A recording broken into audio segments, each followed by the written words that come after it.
Welcome to Yo-11 Minutes. Yo-11 Minutes, mostly Vegas, no BS casino experience, and more. Michael Traeger is a casino and travel loyalty expert who also helps people turn their travel dreams into reality.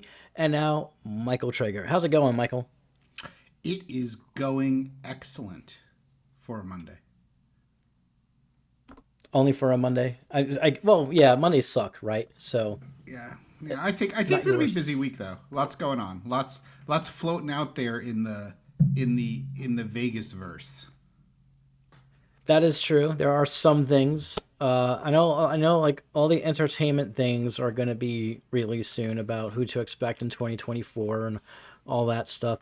As far as any news, most of it has just been coming out of CES because CES is happening here, Consumer Electronics Show, and these futuristic products that are coming out, new flat screens, and 24 billion K or some shit. I don't know. They're always like increasing the K value, and you know how it is. It's CES. Yeah, but I think you do have like sort of an incidental and fleeting news story for today.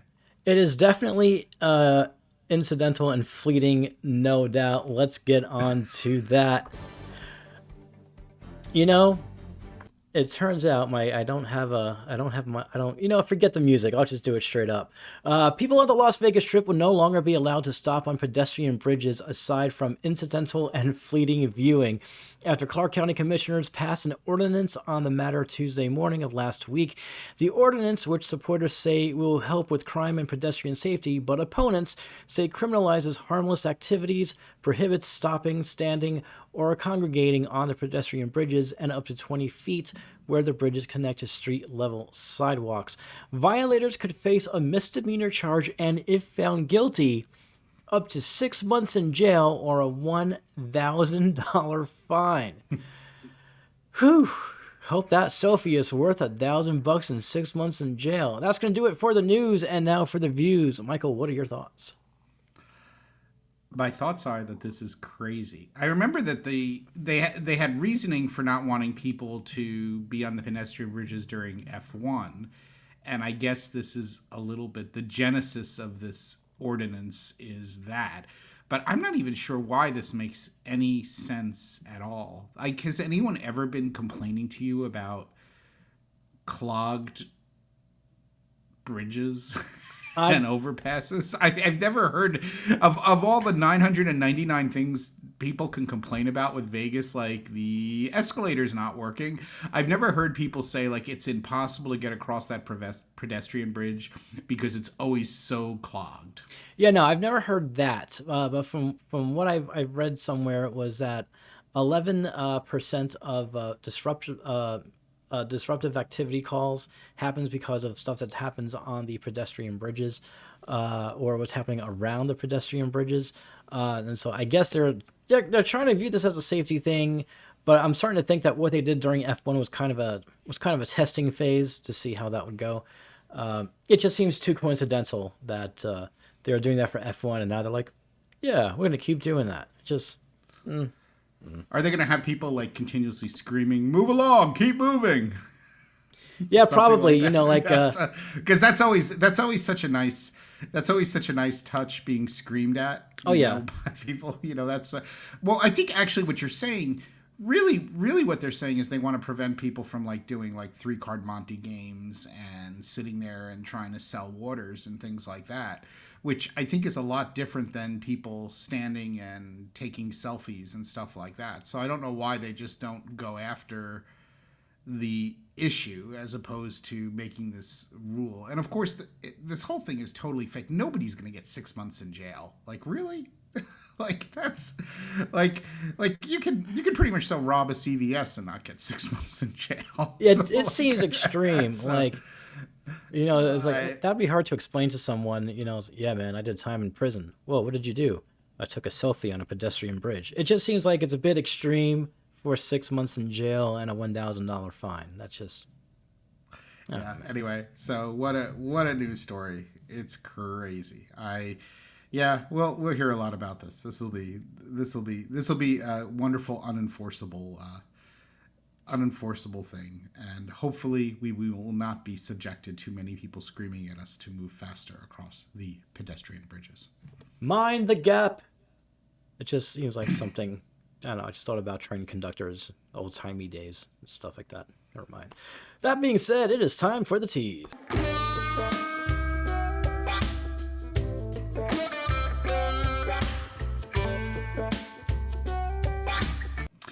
Okay, so today's main topic is the only piece of casino comp advice you need to get started.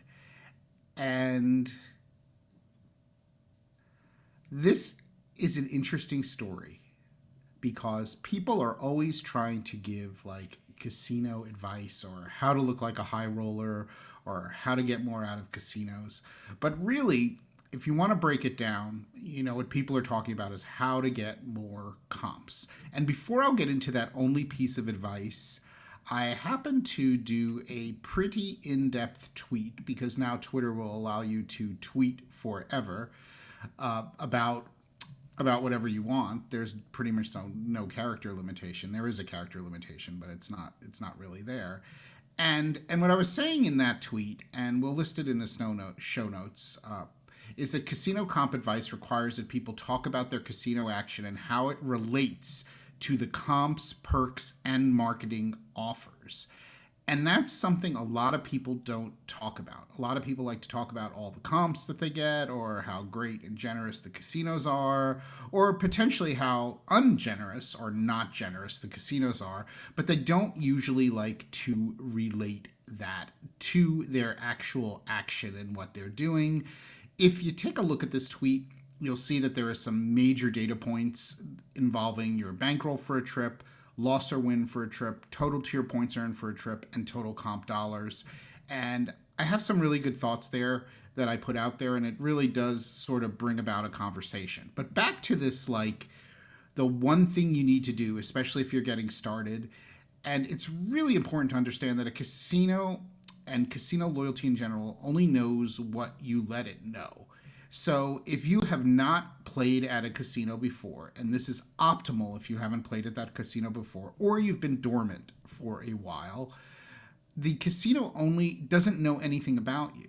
So when they don't know anything about you and you join a loyalty program and you start to play, you're giving the casino some insight into what your action is. In order to optimize the offers you might get and the comps you might want to get, you want to do fewer trips with more bankroll, and you must use the opportunity to open up or be at a new casino when you're a virgin and you must open up at a new casino really, really strong. We call this the big day of play. We've talked about it at TravelZork before. We have an article in the show notes for you to look at. So, and when we say it's a big day, we're talking about the casino day. And if you do this, you will generate better offers than you would regularly get. So what you don't want to do is just dabble. You want to strategically join a program and play harder than you've ever played before within the relative confines of your bankroll. Now, what does that mean? That means if you're heading towards trying to do table game averages, you should probably have at least 50 times what your average bet is, even, or average bet before hustling up that bet a little bit. So that would mean, I don't know, at 100, if you're looking for a $100 average, you should have at least $5,000 at minimum in your bankroll. For slot players, it becomes a little bit trickier, but I would consider about 500 times what your coin in is, your minimum spin amount is. So say you're going to do $5 spins, I would say you would want at least $2,500 minimum as your bankroll for this. And remember, there are risk of ruin calculators where you can, based on the house edge for the game, as well as, how much you're wagering, that it'll tell you how likely you are to run out of money. And then on top of all of this, you need to think about your loss limits, what your goal is, what you're trying to get as points, what you're trying to get as coin in.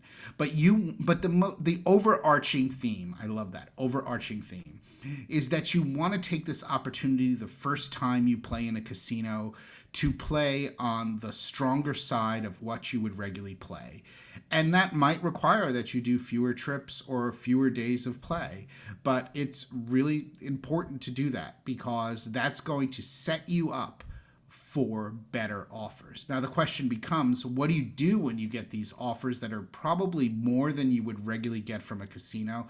It's a great question because when you come back, your play might be at a lower level, but that's fine. You've earned that offer. Now you need to figure out, how to balance that. Maybe you get a couple offers, you want to book out some of those trips, you want to reap the benefits of that big day of play, and then you have to determine what is logical for you with regard to bankroll requirements, loss, and also how things go.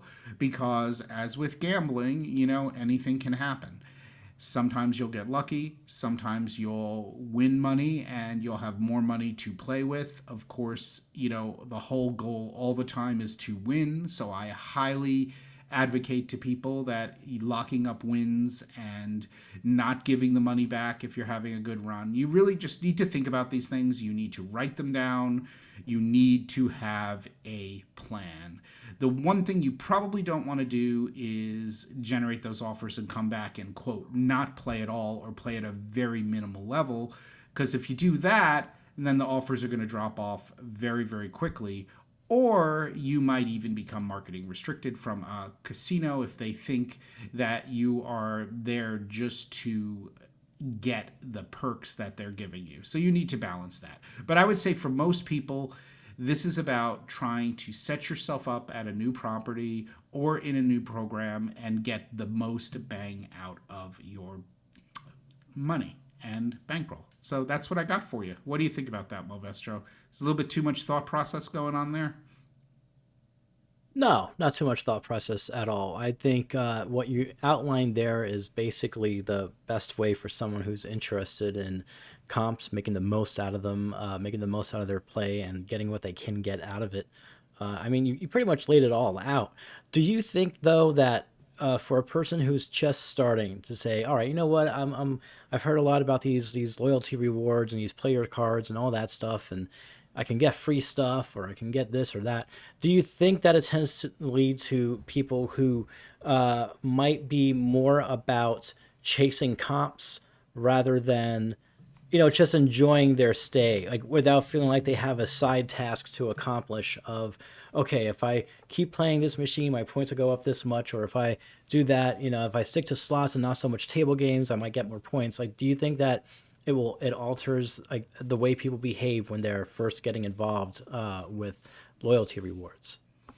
I think so. And that's why I make a really big point about being properly bankrolled for what you're doing so that you have at least a shot of things, sort of evening out. I guess my best example of that kind of thing is if you're going to play $5 a spin, but you're only going to come to the casino with $200, you have so few spins that you can actually play that even though the house edge is 10%, right? There's a good chance you're going to bust out really, really quickly before you hit any bonus or jackpot. And that's going to be problematic. So I guess you need to have some runway to be able to play. And that runway, for lack of a better way to say it, needs to be aligned with what your betting level is. So, for instance, you can't, just the same thing like I was saying about like how much bankroll you want. You can't go and play $100 slots with $1,000, right? Because if it's $100 denomination, that might just be a few spins. And yeah, if you get lucky, that's really taking a shot. So I do think that people have to understand that the math for casino games really does prove itself. So if you come with $5,000 or $2,500 and you're playing $5 a spin or even less than $5 a spin, say you're playing $1 a spin. I'd say this a lot with video poker because the lowest denomination of video poker is quarter video poker, and it's a very low variance game. Like anywhere from 0.5% to 3%. And if you play quarter video poker, that's $1.25 a spin. And if you come with a bankroll of $5,000 playing $1.25 a spin, the fact your risk of ruin, the chance of you busting out is really, really minimal. So you're going to get that play in that's closer to the long-term play. Now at $5 a spin and $2,500, you're not going to even probably approach long-term play, but you at least have a shot. And I think that's really, really important. But yeah, chasing comps becomes really, really difficult. And I think that's also part of it. You want to come in and say, like, what is my bankroll for this play session? What am I trying to accomplish here? As opposed to like going in for a few hundred, then going in for a few hundred more, then going back to the ATM and then doing it. You need to really just sort of think about your plan, think about your denominations and all that kind of stuff. But your point's very, very, very valid. I know I was making a point. It was more of a question, but thank you. I do feel validated, so that helps. Well, I mean, you should never chase comps, right? Right, I right. mean, you should, but unfortunately, you're not going to really be able to earn comps effectively without a good bankroll. And you're not going to be, and you're going to want to pool that bankroll into fewer trips and fewer days of playing to get the most comps. So maybe a good answer to your question is if you're not comfortable with that, then maybe you shouldn't worry about it so much, which is also okay.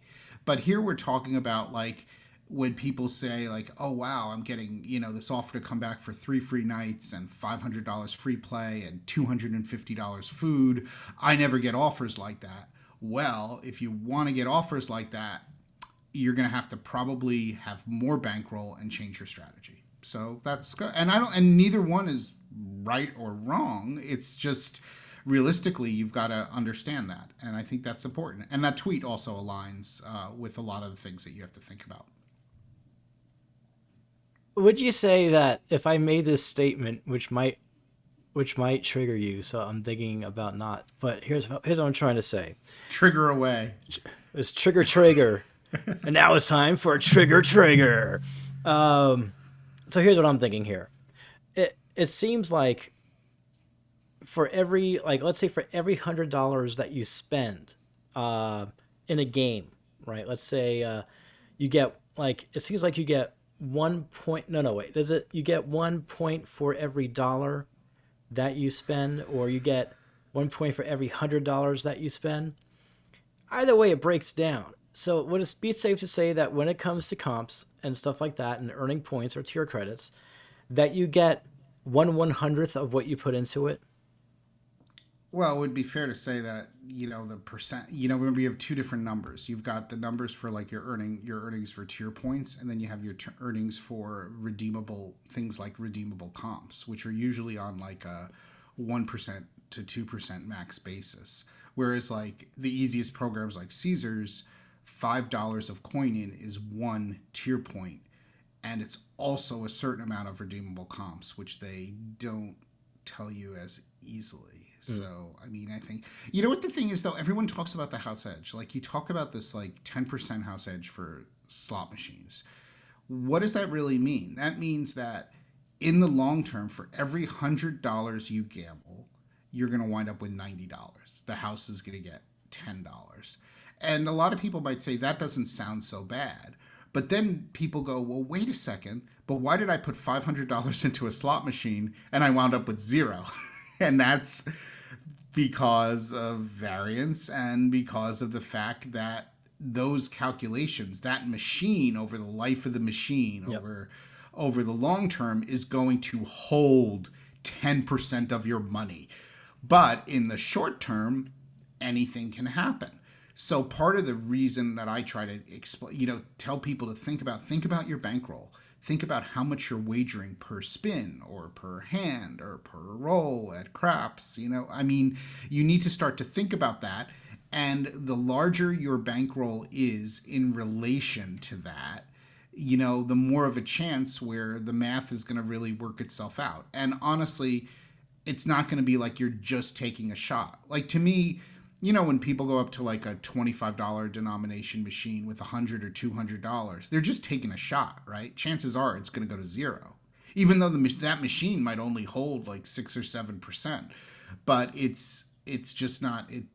They're just taking a shot. They're not playing long enough for that house edge to really come into play. So anyway, so you see, it trigger me. I think it's fine. All right, nicely done. And I also think on the other side of it, it's very, very logical for people to say, I will use my loyalty card and that's fine, but I don't want the pressure of playing a certain amount or getting a certain amount of tier points, because a lot of things do go into that kind of pressure, like daily tier point bonuses and promotions, or feeling that you're playing up to the same level that you regularly play, and that's tough. And that's why a lot of people don't like hosts, because sometimes people will have a situation with a host where the host's expectation is that you're playing a certain amount per day, and now you're dealing with a human who's giving you extra comps maybe on the back end and things like that, and they expect a certain amount of coin in, or a certain number of hours at a certain average bet at the table. And for a lot of people, that's a lot of pressure and can cause them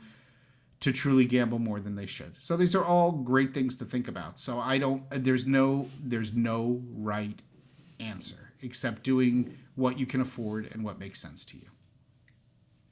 While we're here, I just want to say that's a very interesting shirt you're wearing. It reminds me of Times Square. It reminds me of Vegas. Like it's definitely some sort of a nightlife shirt, nightlife imagery. It is. It's interesting. I really do like. Cool. That's impressive. I try to change it up a little bit. Make Monday sort of fun day. TravelZork Travel, making Monday a fun day. Fun day. So that's all. That's all I got for you today. Obviously, there's a lot more to this. We just touched on a few little aspects, but my whole goal is to just get people thinking about things, and also realize why when they come with $500 and they play slots for $5 or $10 a spin, that they're probably just going to lose all their money, and then hopefully they got enough cocktails for that, or really, you call them really expensive cocktails. Really expensive cocktails. All right, and that's going to do it for this episode. Luxury travel booking, TravelZork Travel. Visit us at TravelZorkTravel.com and plan your next amazing vacation. And please join the conversation on social media. You can find us easily. All social platforms are at TravelZork. We'll see you next time.